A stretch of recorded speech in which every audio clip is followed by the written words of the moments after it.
la ecuación, pues no debería ser tan complicada. Ya, eso es una solución. Bueno, entonces la otra solución ya la podemos hallar por reducción de orden, pues, ¿no? Sea, nosotros vamos a poner así, ¿no? Nuestra segunda solución de esta forma, pues, ¿no? O sea, U por X.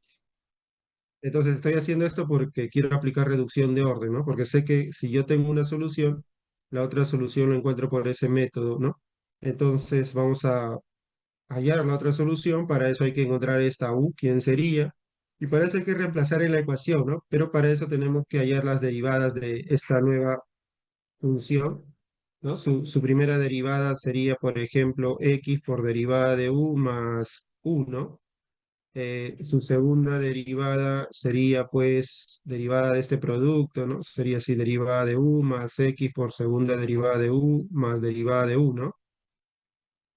¿Está bien? Esto de acá nos daría x por segunda derivada de u más dos veces la primera derivada de u. ¿Ok? Entonces vamos a reemplazar, pues, ¿no?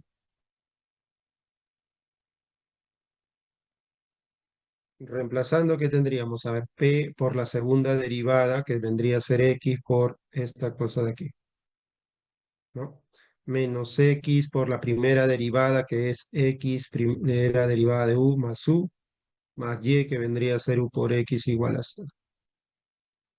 Ya, ok, entonces de ahí, una vez que hemos reemplazado, pues vamos a tratar de reducir el problema, ¿no? Esto se puede escribir así.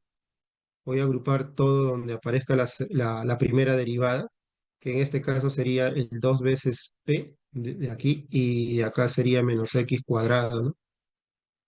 ¿Cierto? Lo que tiene primera derivada. Y después se va a cancelar el x por u, pues, ¿no? ¿Cierto? Vamos a tener aquí esta ecuación. Entonces, si nosotros tomamos w como u', entonces vamos a generar esta ecuación, ¿no? P por x w derivada más 2p menos x cuadrado de doble, ¿no? Igual a 0. Vamos a tener esta ecuación de segundo, bueno, esta ecuación lineal que diga, ¿no? Y vamos a resolver esa ecuación lineal. Pues entonces,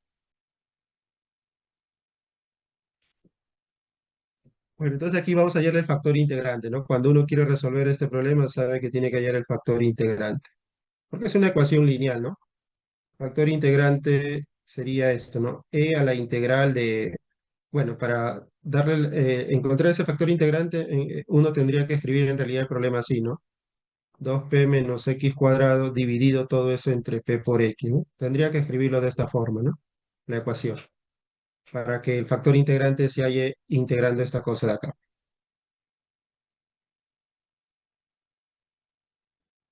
¿sí? Así, habría que integrar eso. Ahora, claro, ¿no?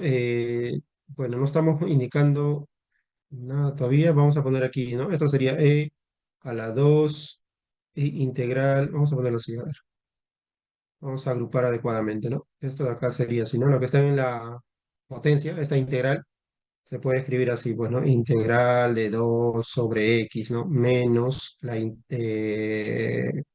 x sobre p, ¿no? Diferencial de x. ¿Ok? Así. ¿Está bien? Se puede escribir así. Ahora, esa x, no sé si es positivo o negativo, pues puede tomar valores positivos, negativos, ¿no? Pero bueno, vamos a ver, esto de acá, al menos sé que cuando integre esto de acá me va a dar el logaritmo, ¿no? Dos veces logaritmo en valor absoluto de x, ¿no? Menos, luego viene la integral de x entre p, pero la integral de x entre p, bueno, lo voy a dejar así, porque justamente eso me aparece ahí, ¿no? X entre p, diferencial de x. Esto sería, si no, e a la, bueno, por propiedad de potencias, esto te quedaría x cuadrado por e a la menos integral de x entre p, diferencial de x, ¿sí o no?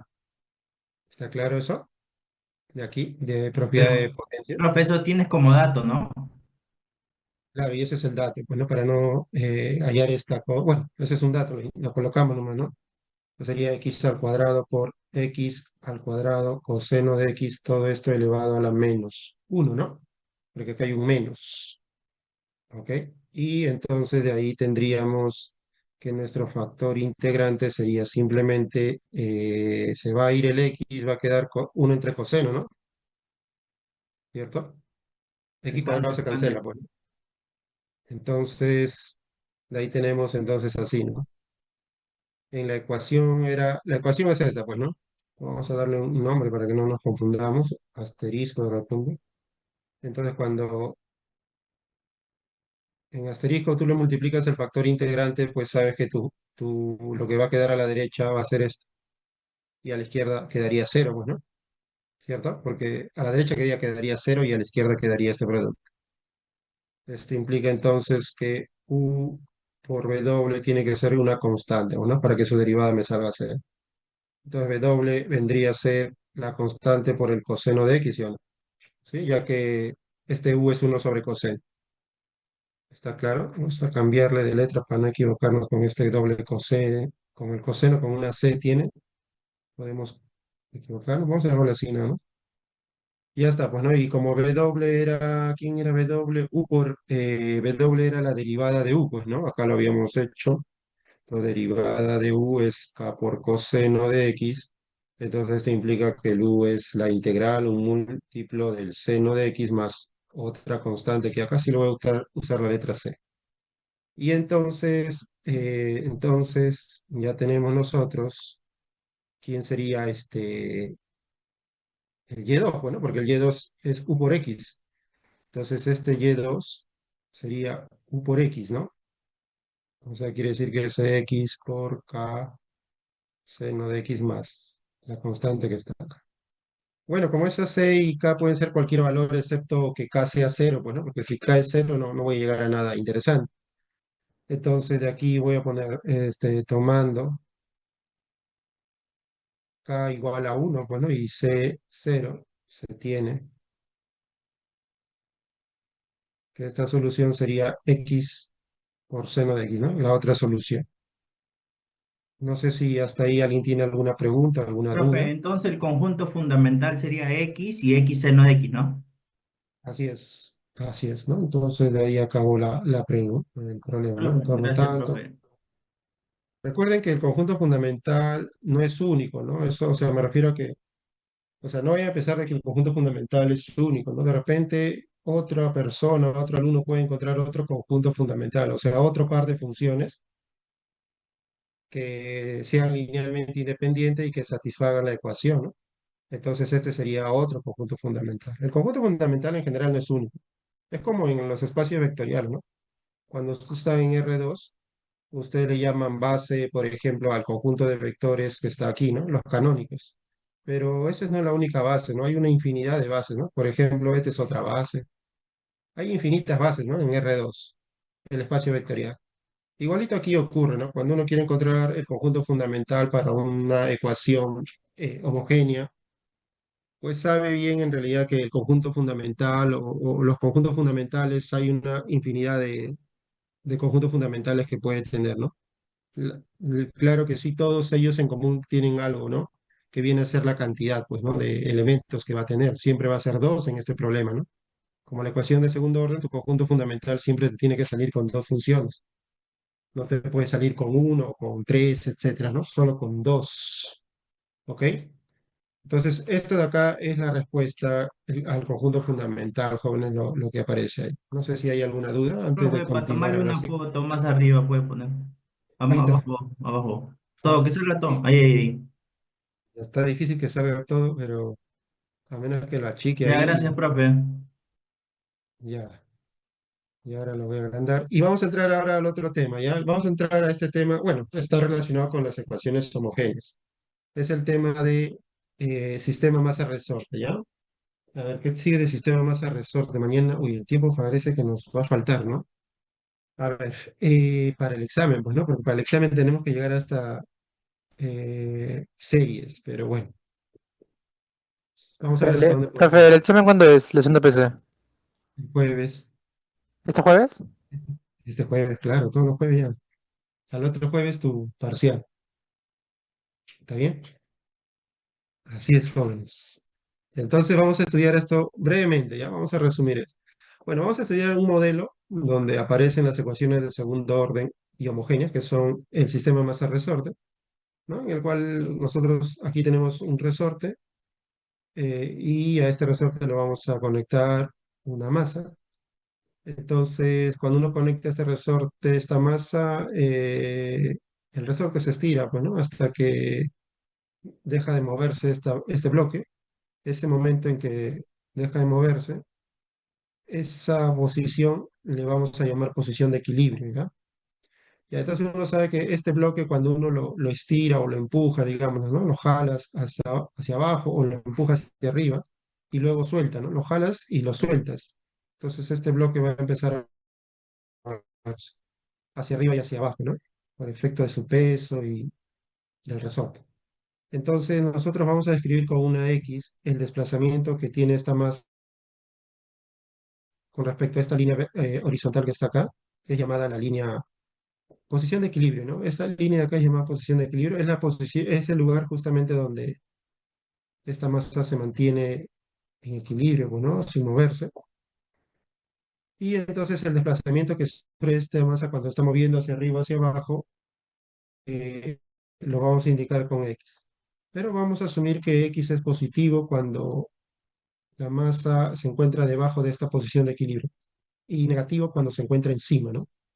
¿De acuerdo? O sea, X va a ser un número que me indica cuánto se ha movido con respecto a la línea horizontal posición de equilibrio.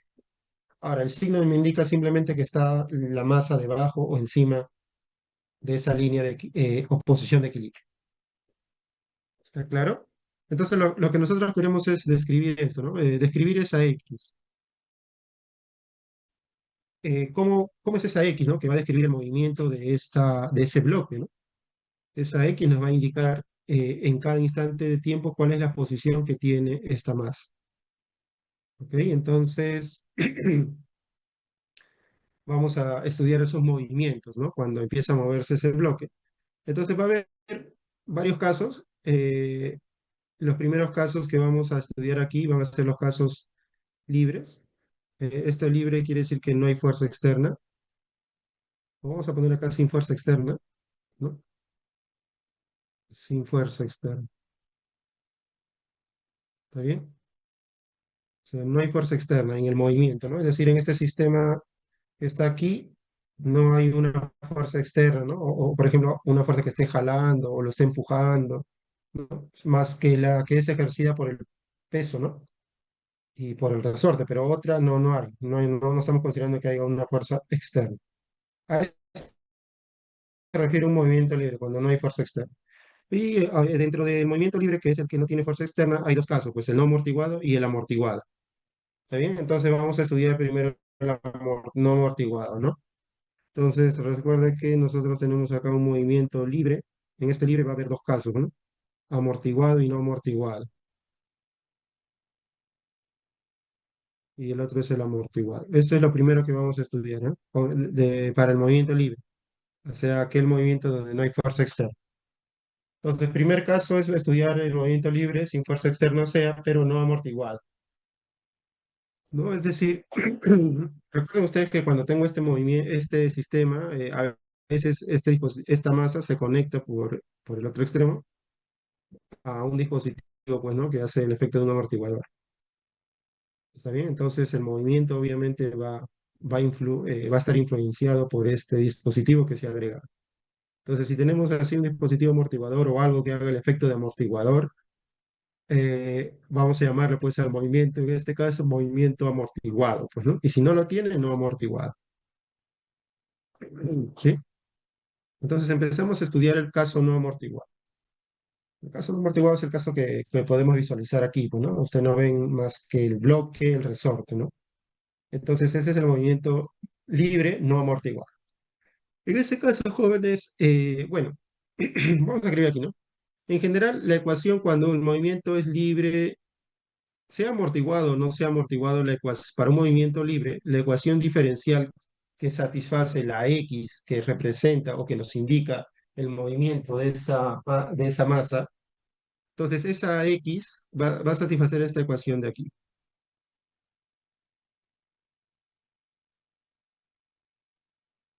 Esta es la ecuación que satisface. ¿De acuerdo? Para cualquiera. Ahora, cuando digo no amortiguado o amortiguado, lo que va a hacer es que esta cosa desaparezca o aparezca. Cuando es no amortiguado, pues esta cosa va a valer cero, lo que aparece aquí. Y si es amortiguado, pues obviamente eso no vale cero, ¿no? Esa es la ecuación para el movimiento libre. Amortiguado o no amortiguado tiene esta forma. Lo único que me va a hacer reconocer que estoy en el caso amortiguado o no amortiguado es cuando aparece esta cosa. Si esto no aparece, quiere decir que gamma vale cero y estaríamos en el caso no amortiguado. Y si aparece esto de aquí, estaríamos en el caso amortiguado. ¿Está bien? Entonces es el movimiento libre, amortiguado y no amortiguado. Eso se da uno cuenta por este término. Este es el término que hace que aparezca eso. ¿Ya? Muy bien. Entonces nosotros empezamos con el movimiento no amortiguado, ¿no? El movimiento no amortiguado, ¿cómo es? Pues el movimiento no amortiguado es cuando esta cosa no aparece, me quedaría la masa por la segunda derivada más k por x. Justamente es esto. Ese es el movimiento no amortiguado. ¿Ya? No aparece el múltiplo de la derivada, ¿no? Esa cosa no aparece. Ese es el efecto o la fuerza ejercida por el amortiguador. Entonces no aparece eso aquí, porque estamos ante un movimiento no amortiguado.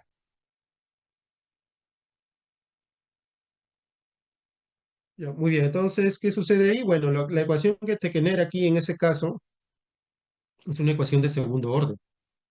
Y las ecuaciones de segundo orden con coeficientes constantes todavía, además el m y el k son positivos, recuerden, porque son constantes, ¿no? Constante del resorte. El k que está aquí es la constante del resorte, ¿no? El m que está aquí es la masa. ¿Ok? Entonces, esta es una ecuación de segundo orden.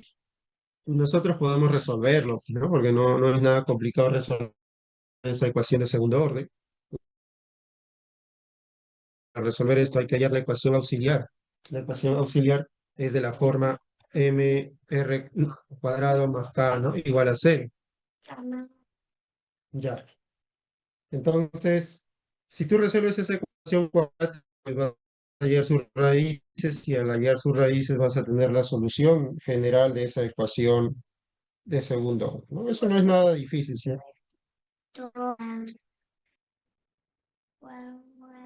Y entonces, por ejemplo, cuando uno resuelve esto, sabe que como el m y k son positivos, las raíces aquí van a salir imaginarias, ¿no?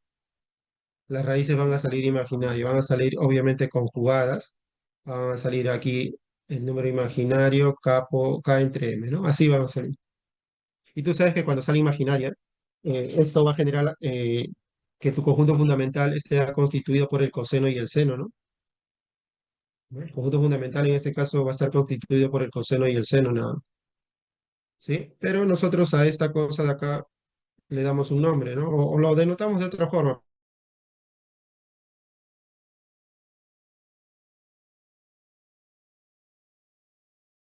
Doble sucede. Entonces el conjunto fundamental estaría constituido por estas dos funciones, ¿cierto? Por esas dos funciones.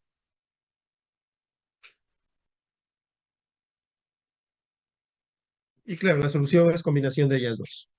Eso es simplemente algo que uno ya sabe, ¿no? Por lo que hemos estudiado las ecuaciones de segundo orden con coeficientes constantes, ¿no? Entonces acá tú estás teniendo la solución de esta ecuación.